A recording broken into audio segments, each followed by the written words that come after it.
I've gotten to the point where every night is a deadline for me. You know, it's true. It's like I actually, I can pull it up on my computer after this. I keep a stat sheet of my entire life right now.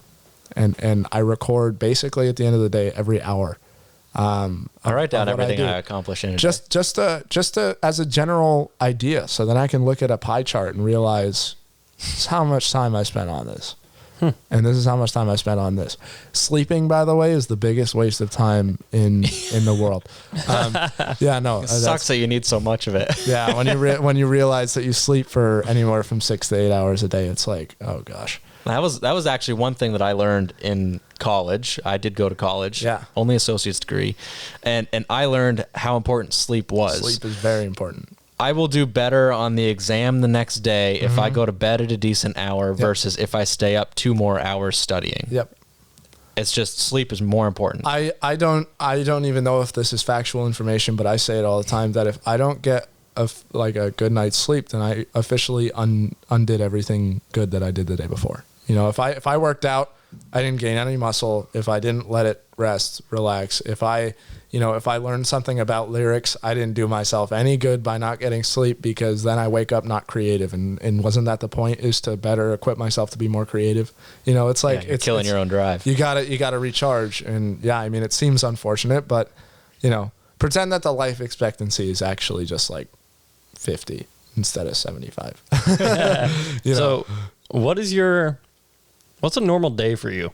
Oh man, normal is weird because it's tough. You know, I wake up at 7.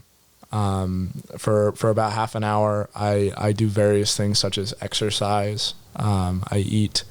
You know, most of the time I like to take a shower. No, Proud of you. No, definitely at least every other day, especially after exercising.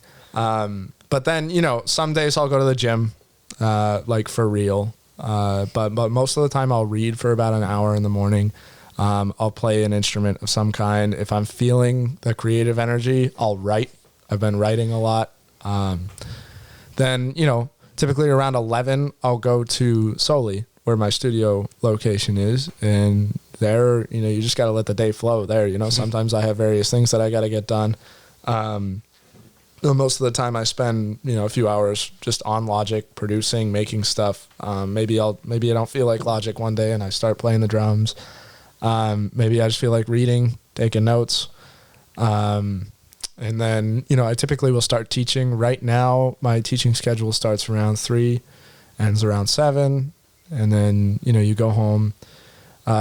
Usually we'll read some more, take more notes, you know, practice some more. I don't know. Usually right now, when I've been doing my singing practices at night, you know, I'll stay extra because there's nobody there and I can do disgusting, you know, sounding things for an hour and a half. Vocal exercises. And, you know, the studio's helped. So I've been able to record myself and play it back and really try and work on the sound of that and you know, the skill there. But yeah, I mean, I've been just reviewing that and then I typically will get home, eat dinner at 9:30, which is way too late. But then I'll, you know, read some more, maybe do a nighttime exercise thing because I feel fat a lot, but then, you know, go to bed sometime in between 11 or 12, depending on how I feel, and then wake up at 7 again. You know, so weekends are typically different just because I teach in the mornings instead, and then Sundays I don't teach at all. But yeah, I mean, it's a good day. You know, sometimes I feel like I need to leave more room for people sometimes, you know, and that's a big thing that's definitely going to change moving forward. Is I definitely going to weed out some of the teaching schedule and replace that with life experiences.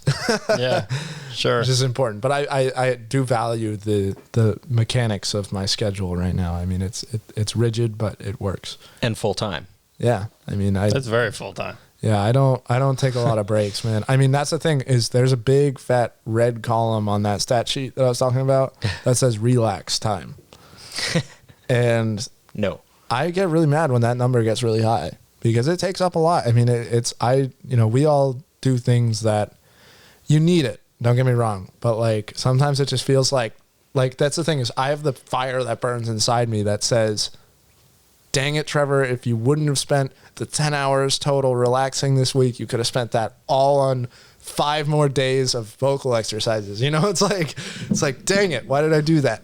You know, it's like, but of course that's not exactly the situation, but it does, I think it does fuel me to realize that what I'm doing at that moment in time, you know, you have to maximize your time. Like you saw me today, like waiting for Cam to finish his interview. I pulled out my book and started taking notes, man. I mean, it's like, it's what you got to do. Like a college course level of studying, notebook, yeah, computer, it's phone, all out. It's Not important. phone, I think luckily I've made a system for me that, and it's not a system for everybody, but I've found a system for me to really put me on track with my goals. And if I really want to reach those goals someday, then that's the track I need to be on, you know? And I think like there's something to be said though. Like at church this morning, I did take time to talk to people, you know, I did take time to enjoy where I was, you know, that last service really puts it all into perspective. You know, it's like that guy could have lost his life today, you know, really, he could have, and that could have been me. You know, maybe less likely because we're so young, but still, you know, you got to realize that at a certain point, you know, you got to drop the mechanics just a little bit. And so I do value that extra time, but just quick clarification.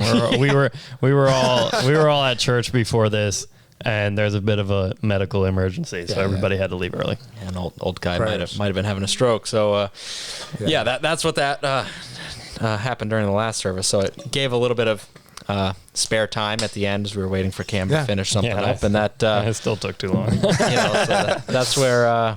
That's okay. I read like 2 chapters, man. Yeah, that's impressive. I was very glad. After you hung out and visited with people. And you saw I even got the fitness routine in there too. Yeah, you know, you can drop a few push-ups on a dirty church floor. Yeah, exactly. Whenever you need to move. That was it. A few handstands and some push-ups, and we're good.